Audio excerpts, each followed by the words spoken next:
आओ नेक्स्ट आज अपन देखेंगे आर्टिकल 356। ठीक, तो पहले अपन ने जैसे 352 देखा था, 352 में देखा था आधार, अनुमोदन अवधि, समाप्ति, प्रभाव, अब तक, न्यायिक समीक्षा और मामले। ये 352 में सारे इशू देखे। अब नेक्स्ट अपन 356 में ये सारे सेगमेंट्स वन बाय वन करके अपन देखेंगे।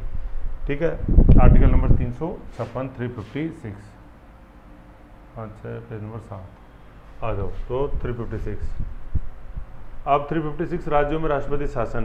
जो आर्टिकल 356 में वर्ड यूज हुआ है एक्चुअल वो है राष्ट्रीय, और उसमें आपातकाल शब्द का कहीं भी यूज नहीं है। ठीक है, ये और बेहतर तरीके से समझने के लिए जो फाइल 1 है अपने आर्टिकल 350 को, उसको और एक बार आप देखो।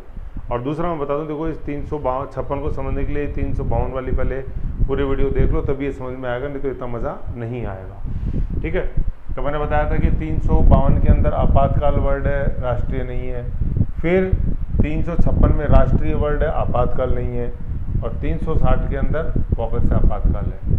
ठीक है, तो मैंने बताया था पहले में है, दूसरे में नहीं है, तीसरे में है आपातकाल वर्ड। आरोपण का आधार क्या होता है कि 356 किन आधारों पे लगता है, ये बिल्कुल वैसे ही है जैसे 352 में मैंने आपको बताया था वाई बी और ए को करके यूं ऐसे या एस मैंने लिखा था। युद्ध, बाह्य आक्रमण, आंतरिक अशांति, सशस्त्र विद्रोह हुआ 44 के बाद। तो ऐसे 356 के आरोपण के क्या आधार हैं? तो इसका आधार है राज्य में संवैधानिक तंत्र का विफल होना, failure of constitutional machinery in state. ठीक है, ये प्रेसिडेंट रूल इम्पोज करता है, और गवर्नर की जो रिपोर्ट है ये मस्ट नहीं है, मतलब बिना गवर्नर की रिपोर्ट के भी राज्य के अंदर राष्ट्रपति शासन लगाया जा सकता है। ये क्वेश्चन मिलेगा, क्या गवर्नर की रिपोर्ट मस्ट होती है? नहीं। अब सवाल ये क्या आता है कि ये फेलियर ऑफ कॉन्स्टिट्यूशनल मशीनरी है क्या? ठीक है, तो ये जब मैंने सेंट्रल स्टेट रिलेशन बताया था आपको, मैंने ये उसमें भी पढ़ाया था, तब नहीं समझ में आया, तो अब समझ लो। ये जो स्निप देख रहे हो ना, ये 4 बिंदु, ये उसका ही है एज इट इज़। तो फेलियर ऑफ कॉन्स्टिट्यूशनल मशीनरी से मतलब क्या है? ये 4 आर्टिकल संबंधित हैं इससे, फेलियर ऑफ कॉन्स्टिट्यूशनल मशीनरी से। आर्टिकल 256 257 दो तो ये हो गए, है ना, और 2 हो गए 3 में 355 और 365 साल में दिन होते हैं 365 ऐसे। आर्टिकल 256 ये बोलता है केंद्र के एक्ट रिकॉर्ड्स को राज्य में साख प्रदान करना। ठीक है, सेंट्रल स्टेट रिलेशन में खोल के समझाया बिल्कुल कि राज्यों के मतलब स्टेट के जो कानून हैं, जो रिकॉर्ड्स हैं, उनको राज्य पूरी एक क्रेडिबिलिटी देगा, मान्यता देगा। 357 क्या? केंद्र की संपत्ति राज्यों में फैली हुई है, संचार, रेलवे, प्राथमिक शिक्षा, अल्पसंख्यक, एसटी कल्याण। तो उसमें एग्जाम्पल दिया था मैंने, जैसे कई आरक्षण मामले में रेल रोक ली स्वामाधुपुर में, तो उसको एंड टू एंड क्लियर कराना पड़ता है। नेशनल हाईवे पर कहीं एक्सीडेंट हो गया तो एंड टू एंड क्लियर करा के मीडिया में निकालना पड़ता है कि एक्सीडेंट हुआ था, लेकिन अब रिपेयर कर लिया गया, सुचारू रूप से ट्रैफिक वापस से चालू है। ठीक है, फिर है 355। तो 355 ये बोलता है कि केंद्र का दायित्व है कि वो राज्यों की रक्षा करेगा। ठीक है, केंद्र द्वारा राज्यों की रक्षा बाह्य आक्रमण और आंतरिक अशांति से। ठीक है, फिर आर्टिकल 365 बोलता है केंद्र के निर्देश, अगर ये निर्देश की अवमानना करता है तो आर्टिकल 356 इम्पोज होता है, मतलब 365 की अवमानना 356 को बुलाती है। तो ये चारों आर्टिकल जो है 256, 257, 355, 356, 355, 365, तो इन चारों का या इनमें से किसी एक का या एक से ज़्यादा का विलोपन होना है, उसका वायोलेशन होता है, तो that is equivalent to failure of constitutional machinery in state. ठीक है, तो ये अपन को ये डेफिनेशन याद रखनी है, एग्जाम में आती है। फिर 357 आर्टिकल क्या है कि राज्य के विधानमंडल की शक्तियों का संसद द्वारा प्रयोग किया जाना। ठीक है, मैंने बताया था कि किन 5 असामान्य परिस्थितियों में स्टेट लेजिस्लेचर की शक्ति खत्म होती है, उसको संसद एक्वायर कर लेती है। संसद द्वारा राष्ट्रपति को राज्य विधानमंडल की विधि बनाने की शक्ति प्रदान करना, आगे देखेंगे अपन। तो 356 जब इम्पोज हो जाता है तो 357 एक्टिव हो जाता है आर्टिकल। भाई 356 में तो लिखा हुआ कि राष्ट्रपति शासन लग जाएगा राज्यों में, लेकिन लगने पे होगा क्या? लगने पे ये होगा। अब उसको अपन और देख लेते हैं आगे ढंग से। अब सबसे पहले तो ये होता है कि जब ये घोषणा होती है, तो जैसे 352 में अपन ने पढ़ा था कि वो संसद से अनुमोदन होना, फिर अनुमोदन होने के बाद कितने समय तक वो लगा रहेगा, ये सारी चीज़ें। तो देखो कॉन्सेप्ट के रूप में तो बिल्कुल ही ये वही 352 की तरह चलेगा, बस कुछ थोड़े से अपन को फैक्चुअल डिफरेंसेस मिलेंगे। देखते हैं कैसे। सबसे पहले देख रहे हैं अपन 2 माह की, 2 माह में घोषणा दिनांक से संसद के दोनों सदनों द्वारा इसका अनुमोदन आवश्यक है। ठीक है, यही जब अपन 352 पढ़ रहे थे, इसमें साइड में लिखते थे, 352 में यही चीज़ 1 माह थी। हालांकि ओरिजिनली 352 में भी 2 माह थी, लेकिन 44th कॉन्स्टिट्यूशन अमेंडमेंट 1978 से 2 को 1 कर दिया गया। और जबकि आज भी 356 के संदर्भ में कितना है? 2 माह। ठीक है, तो ये बड़ा डिफरेंस है। अभी अपन ये खत्म होगा टॉपिक, जब दोनों में डिफरेंस पढ़ेंगे 352 और 356 में डिफरेंस क्या क्या है। ठीक है, तो संसद का अनुमोदन कितने माह में? 2 माह में, ठीक है, घोषणा दिनांक से 2 माह। फिर यहाँ पे लिखा हुआ है लोकसभा विघटित, अगले में लिखा हुआ है लोकसभा विघटन। पहला लोकसभा विघटित से क्या मतलब है कि जिस समय ये लगी, इम्पोज हुआ किसी राज्य के अंदर राष्ट्रपति शासन, तो उस समय लोकसभा एग्जिस्टेंस भी नहीं थी, उसका विघटन हो गया था। तो कोई बात नहीं, जिस दिन अस्तित्व में आएगी तो पहली बैठक से 30 दिन बाद कर देना। दूसरा क्या बोलता है कि लोकसभा का विघटन, कि 2 माह के अनुमोदन की अवधि के दौरान लोकसभा का विघटन हो गया, ठीक है ना, 2 माह की अवधि के दौरान। मतलब पहला वाला तो ये है कि जिस दिन घोषणा करी उस दिन लोकसभा विघटित ही थी नहीं, लोकसभा अस्तित्व में नहीं थी, विघटित थी, तो भाई जिस दिन बनेगी। और सेकंड वाला ये बोल रहा है कि जिस दिन लगी ना उस दिन तो लोकसभा थी, लेकिन चूंकि 2 महीने की अवधि में अनुमोदन करना था, तो उस मतलब 2 महीने की अवधि में अनुमोदन करना था, लेकिन 2 महीने की अवधि के अंदर बिना अनुमोदन के ही लोकसभा विघटित हो जाती है ना। ये लिखा हुआ तो विघटित हुई और 2 महीने के अंदर तो लोकसभा विघटन हो जाता है। तो क्या, अरे कुछ नहीं, जब आएगी तो उसकी पहली बैठक, नवगठित लोकसभा की पहली बैठक के 30 दिन के अंदर कर देना, ऐसे मतलब 2 महीने के अंदर 30 दिन, 1 महीना तो 352 में था, ठीक है, 2 महीने 2 माह के अंदर कर देना, है ना। ये है ना, 2 माह की अनुमोदन की अवधि के दौरान लोकसभा विघटित है तो नवगठित लोकसभा की प्रथम बैठक से 30 दिन में, बशर्ते इस दौरान लोकसभा द्वारा निश्चित समय में अनुमोदन कर दिया गया हो, है ना। देखो उसमें आप ये मत समझो, अभी मैं थोड़ा सा गलत, ये मत समझो कि जिस दिन पुनर्गठित लोकसभा की पहली बैठक से फिर अपन 2 माह नहीं गिनेंगे, वो तो ज़्यादा हो जाएंगे ना। ये 2 माह तो तब है जब अपन ने जिस दिन घोषणा करी उस दिन अगर लोकसभा अस्तित्व में है तो 2 माह मायने रखेंगे, ठीक है ना, ऐसे। और जिस दिन नहीं है, मान लो जब अपन ने जब घोषणा करी उस दिन नहीं थी, तो जिस दिन गठित होगी तो फिर 30 दिन के अंदर, ये 30 दिन, तब 30 दिन लागू हो जाएंगे। और 2 माह की अवधि के अंदर विघटन हो जाता है, तो जैसे ही बनेगी तो पहली बैठक से 30 दिन में। यहाँ ये 2 माह क्यों नहीं काउंट होते हैं, क्योंकि देखो इलेक्शन में बहुत टाइम निकल जाएगा, और फिर इलेक्शन के बाद कब वो शपथ लेंगे कब है, तो उसमें बहुत टाइम लग जाएगा, तो फिर अपन 2 माह नहीं देंगे। फ्रेश अगर चुन के आ रही है तो 30 दिन के अंदर ही, समझ गए। हाँ, अगर जिस दिन लगाई उस दिन अस्तित्व में थी, जिस दिन राष्ट्रपति शासन डिक्लेयर हुआ उस दिन अस्तित्व में थी लोकसभा, तो 2 माह आपके पास है। ये तो इलेक्शन वगैरह में बहुत टाइम लग गया, और फिर आप 2 महीने और लोगे तो ज़्यादा हो जाएगा ना, तो फिर इसलिए 30 दिन है। लॉजिकली सोचो एक बार चीज़ को। फिर बशर्ते उस दौरान राज्यसभा द्वारा अनुमोदन कर दिया गया हो इस अवधि के अंदर, ठीक है ना। ये जैसे अपने 352 पढ़ा था, बिल्कुल वो का हुआ, बस वहाँ ये 1 माह था, यहाँ 2 माह हो गया। फिर विस्तार क्या, वही 6 माह तक, एक बार में 6 माह, और कितनी बार, अनंत काल तक नहीं है। यहाँ पे क्या है, अधिकतम 3 साल तक। ये है, देखो चीज़ क्या है, लोकसभा पर राज्यसभा अनुमोदन के बाद मैक्सिमम 6 माह तक विस्तार।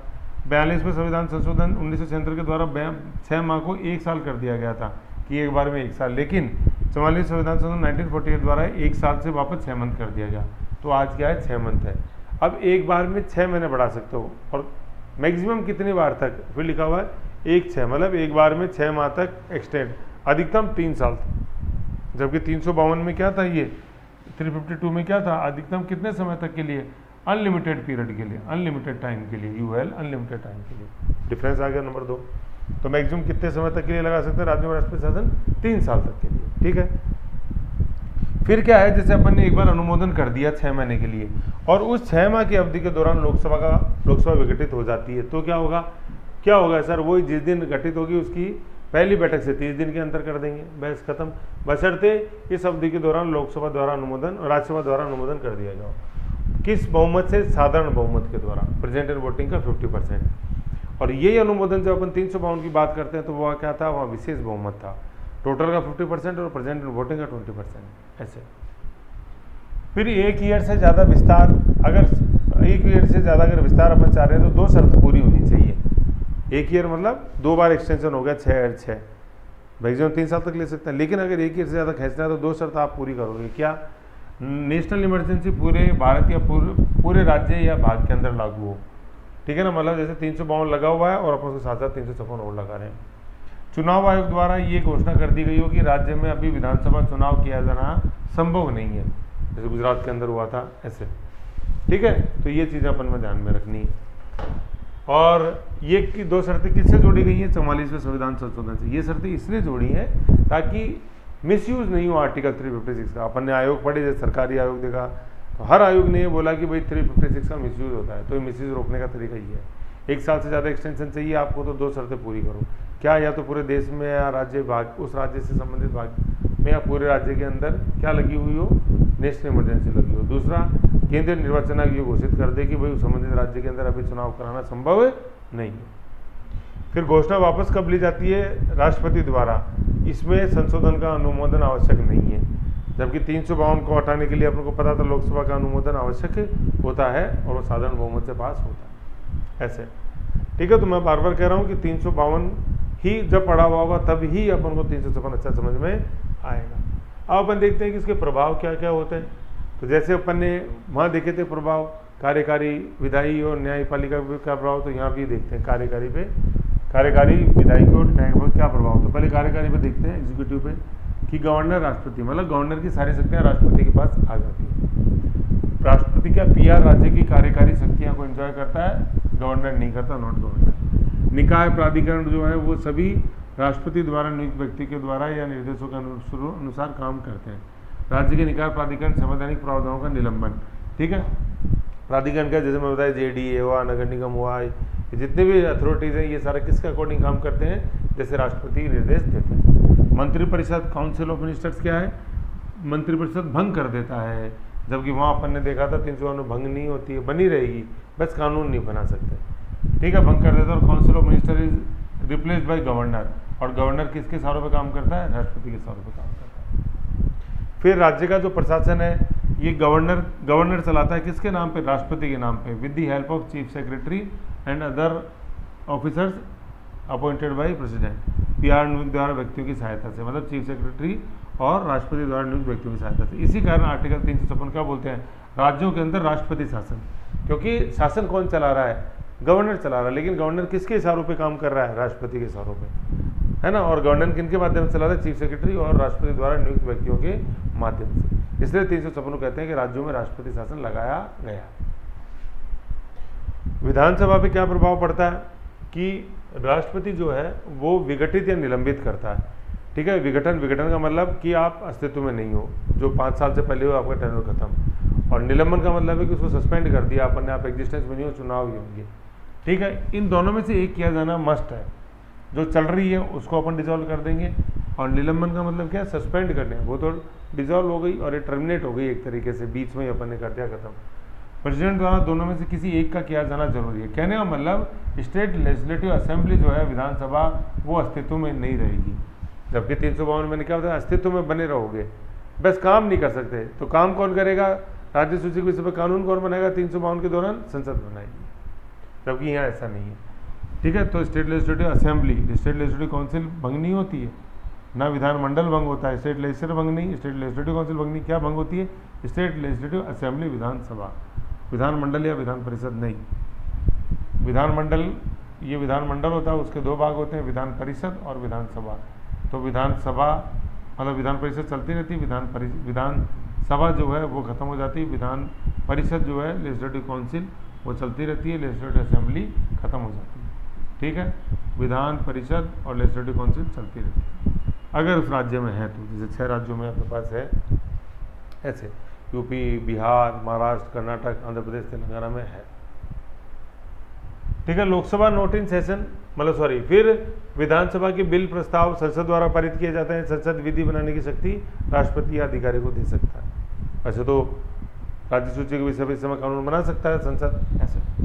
फिर लोकसभा अगर सेशन में नहीं है तो, मतलब लोकसभा नोटिस सेशन, तो राष्ट्रपति राज्य की संसदीय विधि से संबंधित राशि को निकाल सकता है। फिर संसदीय कानून की वैधता कब तक, राष्ट्रपति पीआर समाप्ति, मतलब प्रेसिडेंट रूल समाप्ति पश्चात ही प्रभावी, until it is amended replaced by state legislature. यहाँ 6 मंथ्स वाला नहीं है जैसा 352 में। ये बोल रहा है कि इस दौरान, मतलब राज्य सूची के विषय पे इस दौरान संसद ने कोई कानून बनाया तो वो कब तक लागू रहेगा।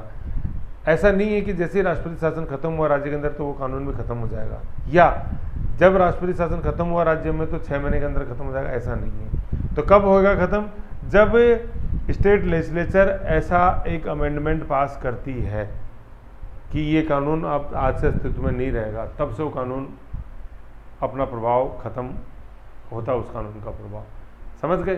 तो इसमें समझना है कि ना तो उसी दिनांक से जिस दिन खत्म हो गया, ना अगले 6 माह से, तो कब तक, जब तक कि वो विधान सभा मतलब स्टेट लेजिस्लेचर या स्टेट लेजिस्लेटिव असेंबली द्वारा उसको खत्म घोषित नहीं किया जाता।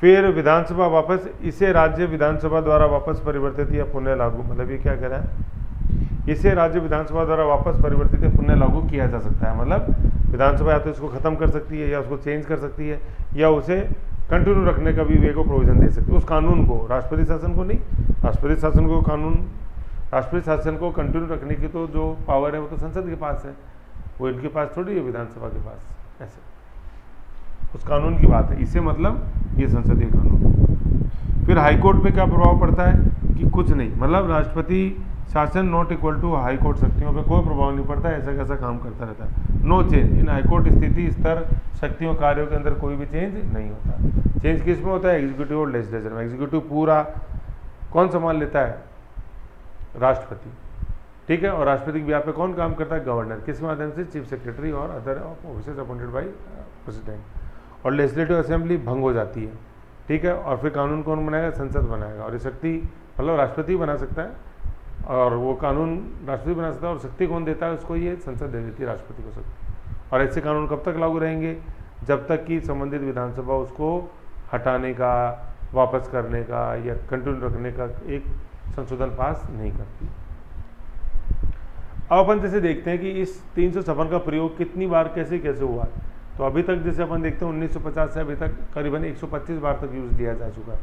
तो देखो 25 दूनी 50, तो 1950 से सबसे विवादास्पद आलोचनात्मक ये विषय है कॉन्स्टिट्यूशन का, ये आर्टिकल 356। फर्स्ट यूज हुआ था 1951 में, पहले में कब, पंजाब में। ऑलमोस्ट सभी राज्यों में एटलीस्ट 2 बार लग चुका है ये। आज 28 राज्य है तो सभी राज्यों में 2 बार लगाएंगे, तो 28 में 56 होता है, ये तो कितनी बार लग चुका है, 125 बार लग चुका है ऐसे। तो फिर सभी राज्यों में 102 से ज़्यादा बार लग चुका है। तो राजस्थान में कितनी बार लगा, राजस्थान में अभी तक 4 बार लग चुका है। तो फिर एक इससे पहले अपने एग्जाम्पल देखते हैं 1977 के अंदर जब पहली बार केंद्र के अंदर नॉन कांग्रेस गवर्नमेंट आई थी, मोरारजी देसाई के नेतृत्व में जनता पार्टी सरकार, तो इसने 9 कांग्रेस स्टेट्स के अंदर राष्ट्रपति शासन लगाया था और वहाँ की विधानसभा भंग करी और फिर वहाँ नए चुनाव हुए। तो यही बदला जब 1980 में वापस से इंदिरा गांधी प्रधानमंत्री बनी, 80 से 84 जो उनका टेन्योर था 3 साल के ठहराव के बाद। तो कांग्रेस पार्टी जब बनी, इंदिरा गांधी वापस से प्रधानमंत्री बनी, तो 9 नॉन कांग्रेस स्टेट्स के अंदर राष्ट्रपति शासन लगाएगा। तो इसको बोला गया नहले पे दहला कांग्रेस ने मारा, ठीक है। ये इम्पोजिशन ऑफ राजस्थान में जैसे कितनी बार लगा, आर्टिकल 356 4 बार अभी तक लगा हुआ है, ठीक है। अब ये देखो, ये चारों बार अपन को पता होनी चाहिए। आर्टिकल 356 इम्पोज हुआ पहला, दूसरा, तीसरा, चौथा। सबसे पहली बार 1967 में, फिर 10 और 2 तो 77, फिर 80 और 92। इन दोनों में जब लगा तब उस समय जो अपने यहाँ पे मुख्यमंत्री थे वो भैरव सिंह शेखावत थे। यहाँ लीड से लिखा हुआ है ये भैरव सिंह शेखावत, ठीक है ना। कब, 1980 और 1992 के अंदर, ठीक है, 1980, ठीक। यूँ थोड़ा बहुत ध्यान रह ही जाएगा, जैसे 1980 मेरा डेट ऑफ बर्थ ईयर है मेरा 1980, तो ऐसे पता रह जाएगा 1980 का, तो याद रख लो। तो भैरव सिंह शेखावत और 12 साल 1992 ऐसे, ठीक है। और ये 67, 77 ऐसे ध्यान रह जाएगा। ये 77 में है ही पहली बार नॉन कांग्रेस गवर्नमेंट बनी थी सेंटर में, तो इसलिए तो ये फिर ये हुआ। तो ये तो राष्ट्रीय आपातकाल की बात है, भी बताता हूँ। तो देखो 67 में सबसे पहली बार कब लगी, जब त्रिशंकु विधानसभा थी। मतलब त्रिशंकु मतलब किसी भी दल को स्पष्ट बहुमत नहीं था। उस समय गवर्नर कौन, डॉक्टर संपूर्णानंद, और सरदार हुकुम सिंह का भी टेन्योर था। और मुख्यमंत्री कौन, मोहनलाल सुखाड़िया। आधुनिक राजस्थान का जनक बोलते हैं मोहनलाल सुखाड़िया, सुखाड़िया यूनिवर्सिटी उदयपुर। फिर दूसरा लगा 77 में, कब क्यों लगा, क्योंकि देश के अंदर राष्ट्रीय आपदा लगी हुई थी, नेशनल इमरजेंसी लगी हुई थी वही। और 25 जून 77 से अपने जो थी 21 मार्च पढ़ा था ना अपन ने, 21 मार्च 1977 वाली वही। तो राष्ट्रपति शासन राज्यों के अंदर भी लगा दिया। 352 तो लगा ही हुआ था, राजस्थान के अंदर वो लगा दिया 356। उस समय कौन, रघुकुल तिलक, वो अपने गवर्नर, और कौन इधर सीएम हरदेव जोशी। तो हरि होता है ना, हरि को अपन लगाते हैं तिलक, रघु और हरि एक ही चीज़ है, तो रघुकुल तिलक। फिर 80 में जब लगी तो वही गवर्नर सेम रघुकुल तिलक, और सीएम कौन, भैरव सिंह शेखावत। तो लगने का कारण क्या था कि राज्य में प्रथम बार गैर कांग्रेसी सरकार चुनी गई थी, और केंद्र के अंदर सेंटर में क्या थी उस समय, 1980 में इंदिरा गांधी थी प्रधानमंत्री। तो ये आया ना, नहले पे दहले मैंने मारा था, इंदिरा गांधी जब आई तो 9 गैर कांग्रेसी राज्यों के अंदर इमरजेंसी लगाई। तो ये देखा बीजेपी से थे भैरव सिंह शेखावत। फिर 1992 में दूसरी बार गैर कांग्रेस सरकार बनी, मतलब पहली बार तो केंद्र के अंदर इंदिरा गांधी थी कांग्रेस की, दूसरी बार पीवी नरसिम्हा राव थे कांग्रेस के। ये पीवी नरसिम्हा राव जब अपने पंचायती राज लागू हुआ था 73rd कॉन्स्टिट्यूशन में, उस समय अपने गवर्नर एन चिन्मया रेड्डी और मुख्यमंत्री भैरों सिंह से। इनके जो अपन टेन्योर की बात करें तो सबसे लंबा चलने वाला जो है वो 354 दिन है, चौथी, मतलब क्रम में आ रहा है। देखो 45 पहली सबसे कम, दूसरी ज़्यादा, तीसरी सबसे ज़्यादा, चौथी सबसे ज़्यादा, ये इनका क्रम है। तो ऑलमोस्ट 365 दिन चली चौथी वाली, ठीक है। जब किस कारण से लगी, क्योंकि दो इसके कारण भी पूछ लेते हैं, तो लास्ट वाले दो के कारण है कि राज्य और केंद्र के अंदर अलग अलग दल की सरकार थी, केंद्र में कांग्रेस और राज्य के अंदर बीजेपी, और दोनों बार सीएम कौन, भैरों सिंह शेखावत। दोनों बार यहाँ देखोगे तो रघुकुल तिलक दोनों में गवर्नर कॉमन आ रहा है, यहाँ दोनों में सीएम कॉमन आ रहा है, ऐसे, ठीक है। फिर क्या न्यायिक समीक्षा की जा सकती है क्या? बिल्कुल की जा सकती है। किस केस में बोला? 44th constitution amendment. और पुष्टि किससे हुई? एसआर बोमई केस 1994 में। बोमई में 1 2 3 4 अक्षर आ रहे हैं, 1994 का केस है। President rule in state only after parliament के अप्रूवल के बाद लगता है, और ये अप्रूवल कितने माह के अंदर आ जानी चाहिए? 2 माह में आ जानी चाहिए, और विघटित है तो जब बनेगी वापस अस्तित्व में आएगी तो 30 दिन के अंदर, ऐसे। और वैकल्पिक सरकार की संभावनाएं, त्रिशंकु विधानसभा है तो बहुमत सिद्ध करने का मौका एक बार देना चाहिए गवर्नर को, जैसी लोकतांत्रिक परंपराएं हैं, है ना। ऐसा नहीं कि सीधा ही आप 356 लगा दो, ऐसे। फिर एक अपन देखते हैं कंपैरिजन, जैसे हमें बीच बीच में बताया गया था 352 और 356 के बीच में क्या क्या कंपैरिजन है। तो सबसे पहले अपन देखते हैं कि आधार, 352 लगाने का आधार YPS, युद्ध, व्याक्रमण और सशस्त्र क्रांति। यहाँ पे क्या फेलियर ऑफ कॉन्स्टिट्यूशन मशीन थी, उसमें आर्टिकल जैसे मैंने अभी बताया था कि 256 पढ़ते हैं, 257 पढ़ते हैं, 355 पढ़ते हैं और 365 पढ़ते हैं, ये आर्टिकल्स पढ़े जस्ट ऊपर अपन ने कि केंद्र के एक्ट्स को, रिकॉर्ड्स को मान्यता देना, 257 संपत्ति, 355 रक्षा करना और 365 निर्देशों को मानना, ऐसे याद होने चाहिए। ये 4 आर्टिकल्स हैं failure of constitution machine. Test में पूछूंगा राज्यों में संवैधानिक तंत्र की विफलता से आप क्या समझते हो, तो सटीक आंसर आना चाहिए। फिर पार्लियामेंट PL द्वारा अनुमोदन, यहाँ 1 माह में, यहाँ पे 2 माह में। ये भी ओरिजिनली 2 माह था, लेकिन 44th कॉन्स्टिट्यूशन 1978 से 2 को 1 किया गया।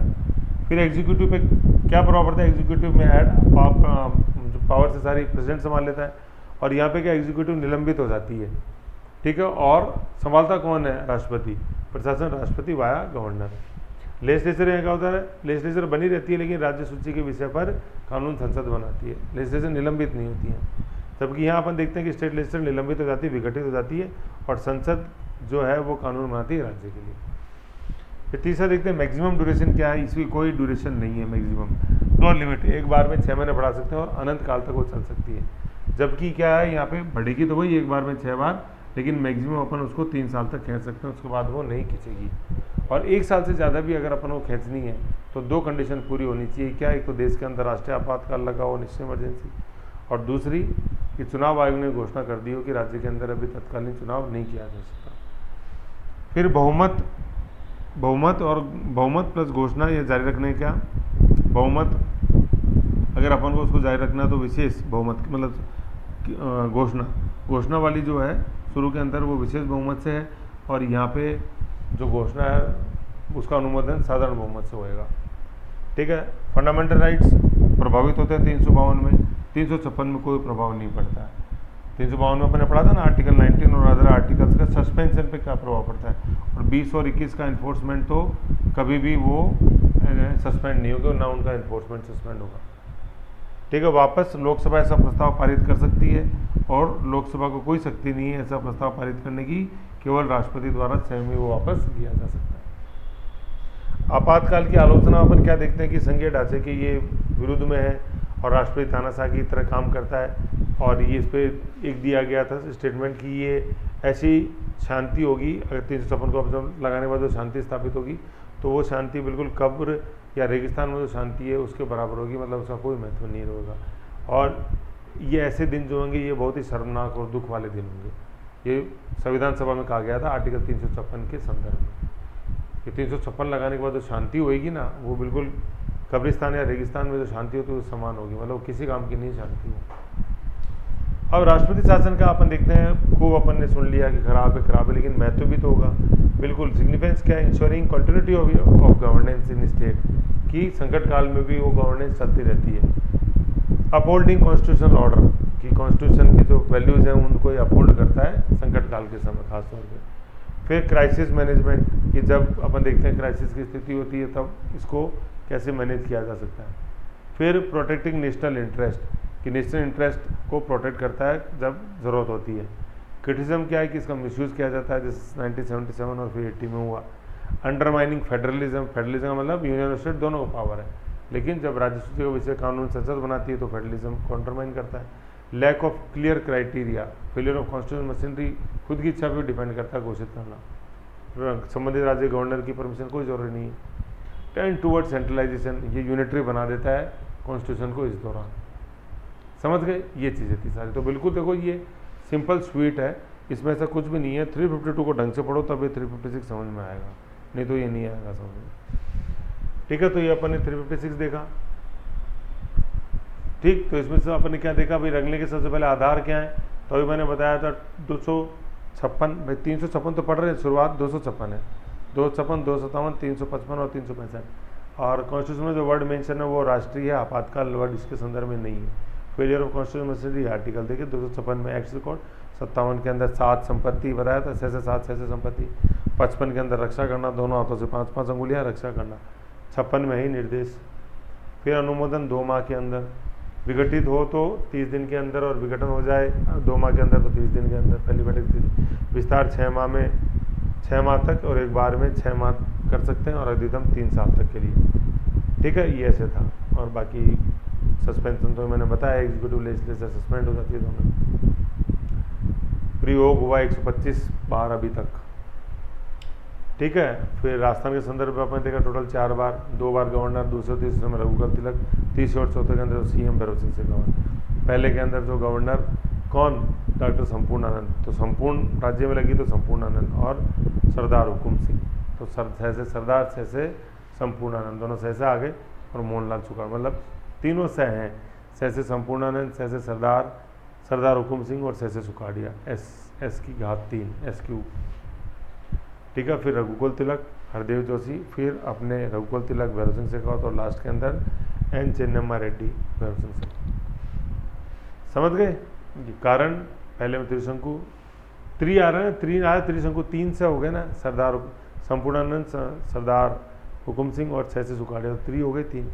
दूसरे में राष्ट्रीय आपातकाल रघुकुल तिलक हरदेव जोशी। तीसरे में राज्य में प्रथम बार गैर कांग्रेसी सरकार, राज्य में दूसरी बार गैर कांग्रेसी सरकार, और दोनों समय सीएम भैरव सिंह, और केंद्र के अंदर इंदिरा गांधी और पीवी नरसिम्हा राव रिस्पेक्टिवली, ऐसे। ठीक है, तो ये था अपने, फिर कंपैरिजन देख लिया अपन ने, ईजी है। अब अपन थोड़ा सा देख लेते हैं आर्टिकल 360। आर्टिकल 360 क्या बोलता है? वित्तीय आपातकाल। ठीक है, उद्घोषणा का आधार क्या होता है? सबसे पहले अपन देखते हैं भाई राष्ट्रपति। आधार वित्तीय स्थिति खतरे में होना।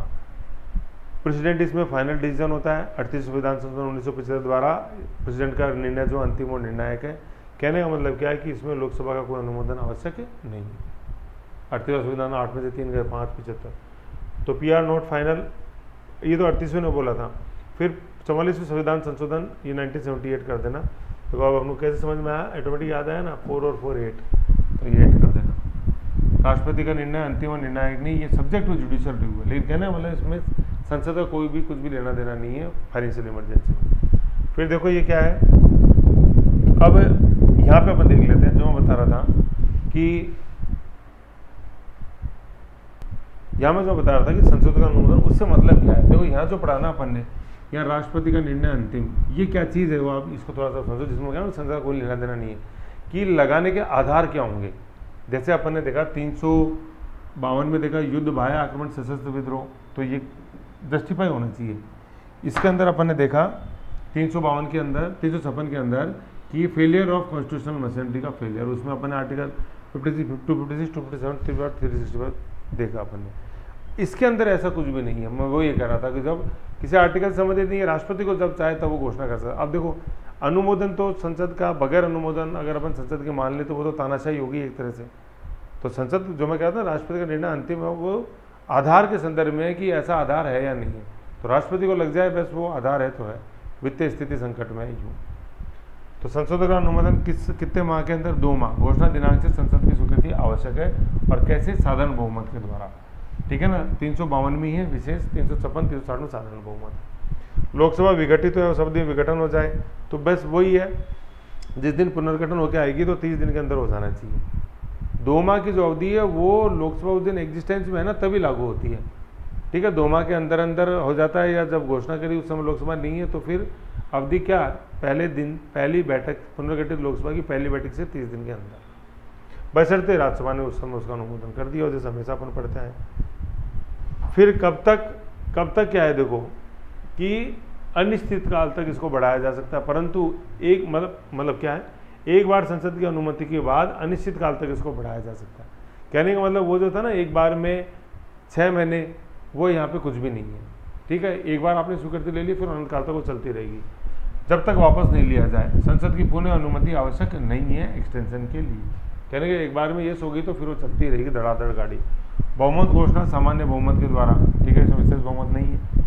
वापस राष्ट्रपति द्वारा किसी भी समय बिना संसद के अनुमोदन, संसद का अनुमोदन आवश्यक नहीं, राष्ट्रपति जब चाहे वापस हटा सकता है, जैसे 356 हटाते हैं, और जबकि 352 हटाने के लिए लोकसभा का अनुमोदन आवश्यक होता है।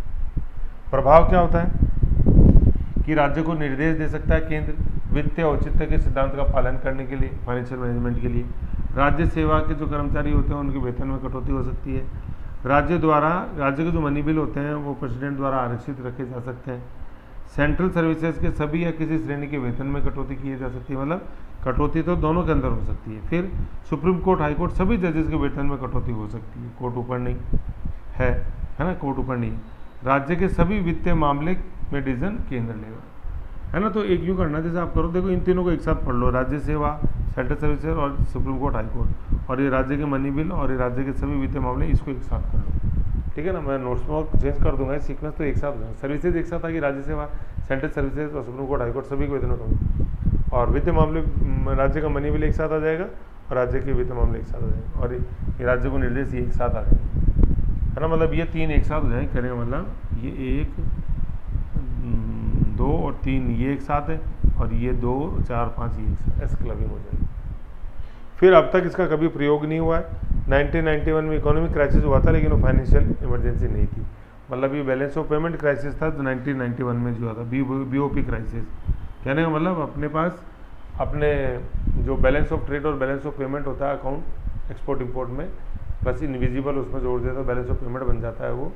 तो अपने पास जो अपन ऑयल, क्रूड ऑयल आयात करते तो उसके अपने पास 7 दिन से ज़्यादा का रिजर्व रखने के अपने पास पैसे नहीं थे, और 7 दिन से ज़्यादा का ऑयल अपने पास रिजर्व रखने के लिए, खरीदने के लिए इतना ऑयल अपने पास पैसे ही नहीं थे। कहने मतलब 7 दिन के ऑयल का पेमेंट अपन कर सकते थे, उससे ज़्यादा नहीं होगा। तो इकोनॉमिक क्राइसिस था, उस समय भी फाइनेंशियल इमरजेंसी नहीं लगी, तो ये अभी भी कभी नहीं लगी। 360 में जो समझने वाली बात है ना, वो एक तो प्रेसिडेंट का डिसीजन है, ठीक है, फाइनल लगानी है, फिर उसका अनुमोदन जो है ना वो संसद द्वारा होएगा, कितने माह में? 2 माह के अंदर, ठीक है। और एक बार अपन ने जब ले लिया तो फिर वो एंडलेस वो चलती रहेगी। हटाने का डिसीजन फाइनल है राष्ट्रपति का, उसमें किसी भी तरह का लोकसभा का या संसद का अनुमोदन आवश्यक नहीं, ठीक है। वेतन में कटौती का सबसे इंपॉर्टेंट जो है ना वो है सुप्रीम कोर्ट, हाई कोर्ट के जजेस में वेतन में कटौती। एक बार मैं क्वेश्चन दिखाऊंगा जो 3 से 60 का यूपीएससी मैंने एक ही बार क्वेश्चन देखा पीटी के अंदर, और वो इतना बड़ा क्वेश्चन था कि जैसे अपन पेपर जैसे देखते हैं ना, तो उसमें 2 पार्ट्स होते हैं, जैसे इंग्लिश में अपन पढ़ रहे हैं तो उसमें 2 भाग होते हैं, एक इधर, तो ये पूरा एक साइड छपा हुआ था, पूरा पन्ना ही, ये आर्टिकल 360 वाले क्वेश्चन का। लेकिन ईजी था क्वेश्चन, कुछ भी नहीं था, इफेक्ट्स आते हो, ठीक है। तो ऐसे करके ये अपना चैप्टर 17 था इमरजेंसी का। नो डाउट देखो बड़ा चैप्टर है तो इसलिए टाइम लगा है, मैंने खैंची कुछ नहीं किया। अब आप सोचोगे सर 352 में तो 4 वीडियो हो गए, 356 और 360 एक ही वीडियो में करा दिया, तो मैंने थोड़ी किया, मैटर ही इतना ही है, तो एक में हो गया मैटर, ज़्यादा 4 में, मैं क्या करूँ इसका, ठीक है। तो आपने तो क्वेश्चन वगैरह देखो और मस्त रहो, तैयारी करो, ओके। ये है, तो ये इमरजेंसी का चैप्टर खत्म हुआ, अब नेक्स्ट देखते हैं कोई चैप्टर अपना, ओके।